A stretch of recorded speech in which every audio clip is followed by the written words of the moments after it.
Hello everyone, welcome to modern world of mathematics. आज की video में हम स्टार्ट करेंगे एक्सरसाइज 3.3 और इस एक्सरसाइज पर जाने से पहले हमारे कुछ कॉन्सेप्ट्स का क्लियर होना लाजमी है। जैसे कि हम लोगारिथम्स को इन डिटेल पढ़ते हुए आ रहे थे, हमने देखा कि लोगारिथम्स कितने तरह के होते हैं।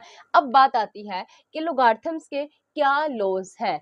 तो आज की वीडियो में हम यही डिस्कस करेंगे कि लॉज ऑफ लोगारिथम क्या है। तो चलते हैं इनकी तरफ। सबसे पहला लॉ, m और n दोनों मल्टीप्लाई हो रहे हैं और उस पर लोगारिथम अप्लाई हुआ, तो जब लोगारिथम उस पर अप्लाई हो जाएगा तो वो m पे अलग हो जाएगा और n पे अलग हो जाएगा और उनके बीच जो साइन आएगा वो पॉजिटिव साइन होगा। इसी तरह अगर मेरे पास यही दो नंबर्स क्वोशंट फॉर्म में यानी कि डिवीजन फॉर्म पे हो और उसमें मैं लोगारिथम अप्लाई करूं तो लोगारिथम उन पे अलग अलग होके सेंटर में माइनस का साइन दे देगा, यानी कि प्रोडक्ट पे अगर अप्लाई होगा तो पॉजिटिव साइन देगा और अगर क्वोशंट या डिवीजन पे अप्लाई होगा तो सेंटर में नेगेटिव साइन देगा। तो ये था मेरा प्रोडक्ट वाला लॉ, ये था मेरा क्वोशंट वाला लॉ। अब तीसरा लॉ है हमारा पावर। वो पावर लॉ हमें क्या कहता है कि m और इसकी पावर है n।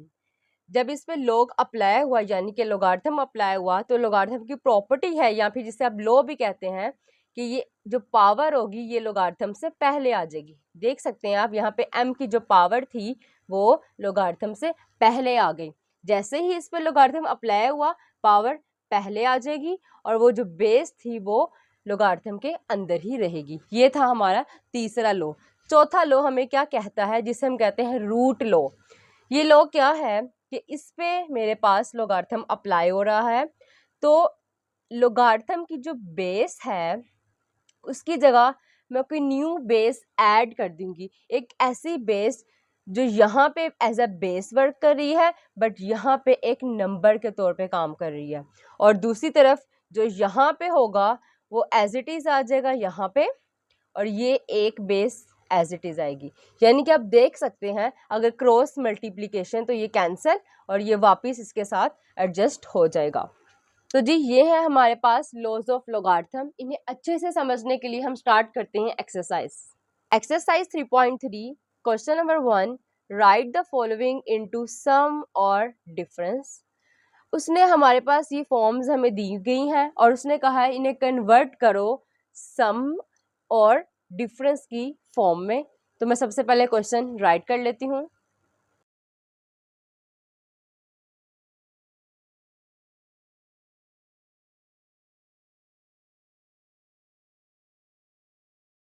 तो जी मैंने क्वेश्चन नंबर 1 राइट कर लिया है। अब इसे हम सॉल्व कर लेते हैं। पहला पार्ट है log a क्रॉस b, दो चीजों का प्रोडक्ट है और उस पर log अप्लाई हो रहा है। तो हमारा पहला लॉ हमें कहता है logarithm of first plus logarithm of second, logarithm of first plus का sign logarithm of second. Clear. अब हम चलते हैं पार्ट 2 की तरफ। लोगारिथम अप्लाई हो रहा है ऐसी वैल्यूज पे जो डिवीजन फॉर्म में है यानी कि जो क्वोशंट फॉर्म में है। तो हमारा सेकंड लॉ हमें कहता है logarithm of numerator minus logarithm of denominator, logarithm of numerator, numerator होता है ऊपर वाली value, minus logarithm of denominator. अब हम चलते हैं पार्ट 3 की तरफ। लोगारिथम अप्लाई हो रहा है क्वोशंट फॉर्म में यानी कि डिवीजन फॉर्म में। तो आप इसे लिखेंगे लोगारिथम 21 इंटू 5 यानी कि मेरा numerator minus logarithm of denominator जो मेरा सेकंड लॉ है। अब इस पे फर्स्ट लॉ एप्लीकेबल है बिकॉज ये प्रोडक्ट ऑफ वैल्यूज है। सो फर्स्ट लॉ के according logarithm of first number plus का sign logarithm of second number और ये minus sign as it is और logarithm of 8 as it is. तो आप देख सकते हैं कि इस पे दो लॉज लगे। पहली क्वोशंट लॉ लगा माइनस के साइन के साथ, फिर हमने देखा कि इस पे भी लॉ लग सकता है तो हमने उसको भी लॉ अप्लाई कर दिया। अब हम चलते हैं पार्ट 4 की तरफ। इसे सॉल्व करने के लिए ये चूंकि रेडिकल फॉर्म में है तो हम इसे एक्सपोनेंशियल फॉर्म में सबसे पहले कन्वर्ट कर लेते हैं। लोगार्थम 7/15 और ये मेरे पास आ जाएगा 1/3।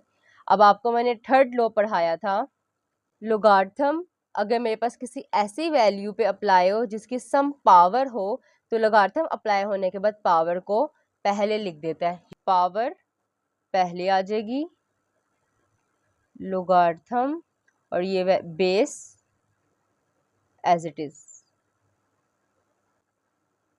ये 1/3 एज इट इज। अब लोगार्थम अप्लाई हो रहा है ऐसी दो वैल्यूज पे जो डिवाइड हो रही हैं, तो ये बनेगा लोगार्थम ऑफ 7 माइनस लोगार्थम ऑफ 15। अब चूंकि ये 1/3 दोनों के साथ है तो इस पे ब्रैकेट्स लगा दें। अब आप देखें तो लोगार्थम अप्लाई हो रहा है ऐसी दो वैल्यूज पे जो डिवीजन फॉर्म में है, सो आप इसे ऐसे लिख लें, logarithm of numerator minus logarithm of denominator.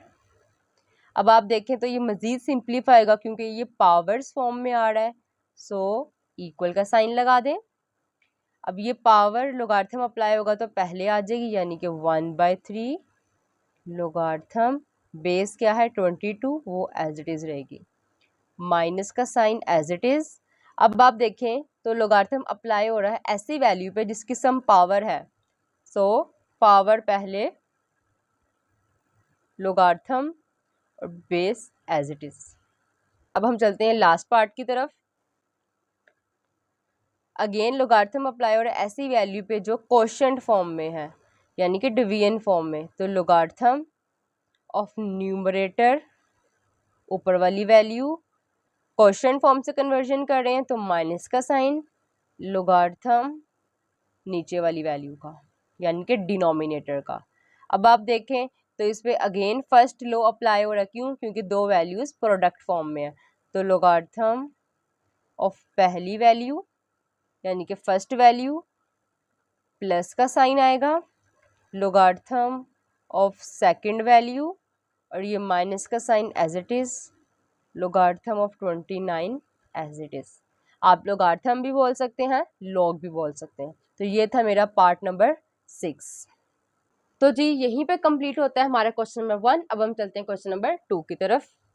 Express log x minus 2 log x plus 3 log x plus 1 minus log x square minus 1, ये इतनी बड़ी वैल्यू दी गई है और वो कह रहा है इसको एक्सप्रेस करो एज अ सिंगल लोगार्थम, यानी कि आपका आंसर ये जो इतने लोगार्थम्स गिवन है आपने इसको एक लोगार्थम में लेके आना है, सिंगल लोगार्थम।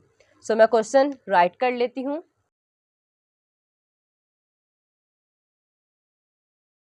तो जी क्वेश्चन नंबर 2 मैंने राइट कर लिया है, अब इसे हम सॉल्व कर लेते हैं।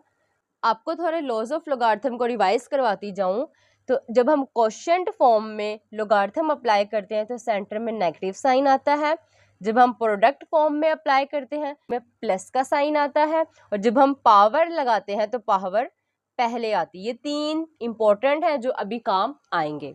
सो चलते हैं क्वेश्चन 2 की तरफ। पहली टर्म आ जाएगी log x माइनस, अब आप सेकंड टर्म को देखें तो ये 2 log से पहले है, यानी कि अगर मैं पावर रूल को उल्ट लिखूं तो ये पावर जो है वो x के ऊपर आनी चाहिए, यानी कि माइनस log x स्क्वायर। इसी तरह प्लस का साइन, अब ये 3 जो है ये पावर बन जाएगी इसकी log x प्लस 1 की पावर 3। इसी तरह माइनस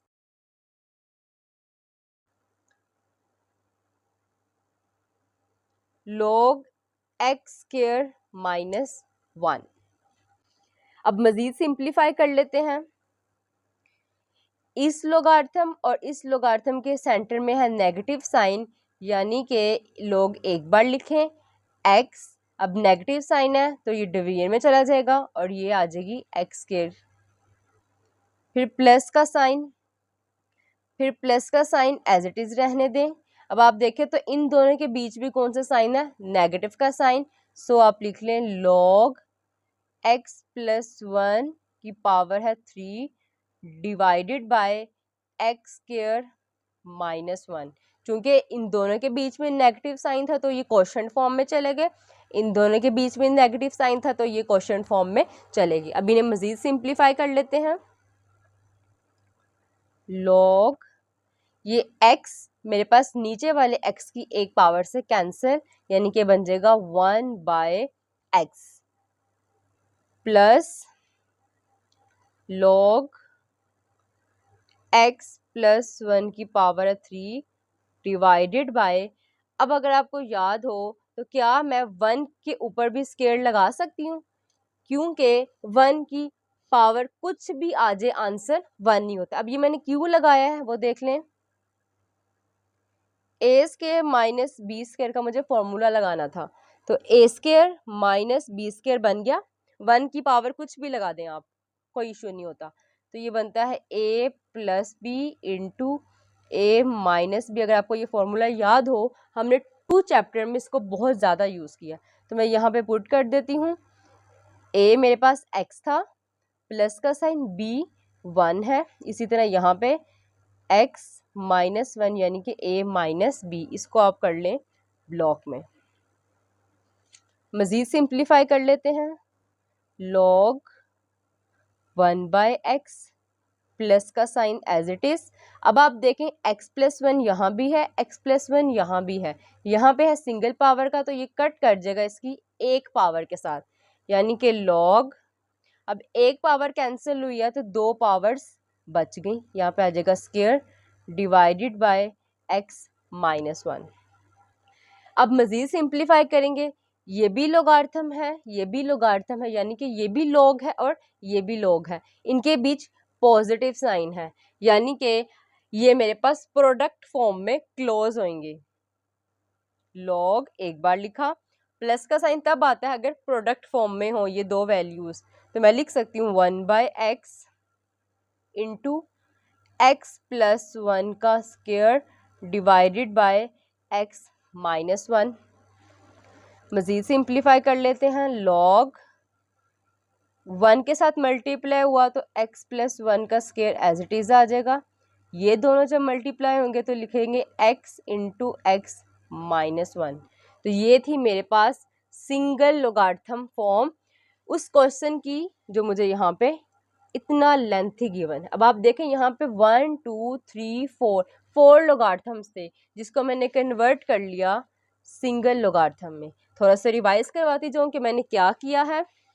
आपने देखना है कि जहां जहां लोगार्थम के बाहर वैल्यूज आ रही हैं आपने उसको पावर में ले जाना है, यानी कि आपने तीसरा लॉ यूज करना है जो हमने पढ़ा था पावर के लिए। पावर चली गई, एक्स स्क्वायर बन गया, इसकी पावर भी इसके ऊपर चली गई, यहाँ पे क्यूब आ गया। नेक्स्ट आपने देखना है कि आप 2 वैल्यूज को कंबाइन करो। यहाँ पहली 2 वैल्यूज को जब कंबाइन के सेंटर में था नेगेटिव साइन तो ये डिवीजन फॉर्म में चलेगी। नेक्स्ट 2 वैल्यूज को देखा तो उनके बीच भी नेगेटिव साइन था, ये भी डिवीजन फॉर्म में चलेगी। अब आपने कोशिश करनी है कि अगर ये सिंप्लीफाई हो सकती हैं तो आप इनको सिंप्लीफाई करो। तो मैंने इनको स्टेप बाय स्टेप पहले इसको सिंप्लीफाई किया, बाद में इसको भी ओपन करके मैंने सिंप्लीफाई करके कैंसिल कर दिया। फिर एट दी एंड मेरे पास ये फॉर्म बची और इसकी भी सिंप्लीफिकेशन हो चुकी थी, इसकी भी सिंप्लीफिकेशन हो चुकी थी। तो अब मैंने देखा इनके बीच पॉजिटिव साइन था, यानी कि ये वैल्यूज जो है वो प्रोडक्ट में जानी थी, तो मैंने इसको पहला लॉ यूज करते हुए इनको प्रोडक्ट फॉर्म में लिख दिया। और एट दी एंड सिंपल मैंने इनकी मल्टीप्लीकेशन की, 1 के साथ ये वैल्यू मल्टीप्लाई हुई एज इट इज और ये x माइनस 1 के साथ मल्टीप्लाई हो गया, तो मेरा आंसर सिंगल लोगार्थम में आ गया। तो यहीं पे हमारा कंप्लीट होता है क्वेश्चन नंबर 2। आज के लिए इतना ही, नेक्स्ट वीडियो में इंशाल्लाह हम स्टार्ट करेंगे क्वेश्चन नंबर 3। टेक केयर, अल्लाह हाफिज़।